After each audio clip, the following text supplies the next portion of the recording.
Erupsi Gunung Agung di Bali tidak menghentikan seorang seniman untuk terus berkarya. Melihat lingkungan sekitarnya, Idewa Gede Bayuna justru memanfaatkannya untuk menyulapnya menjadi sebuah karya seni berupa patung.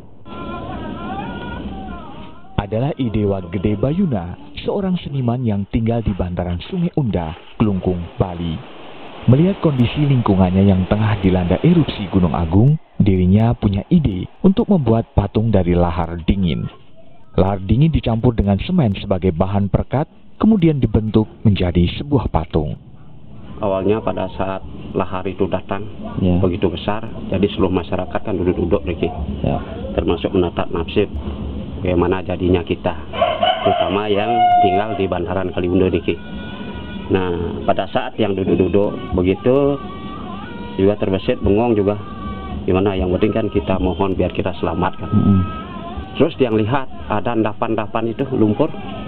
Nah, yang dekati, saya ambil, ternyata bagus. Jadi terbesit keinginan saya, biasanya kan pakai patung tuh pakai pasir yang dihaluskan. Nah, yang terbesit untuk mencoba membuat patung niki gitu. Selain sebagai pematung, Gede Bayuna juga merupakan seorang pelukis.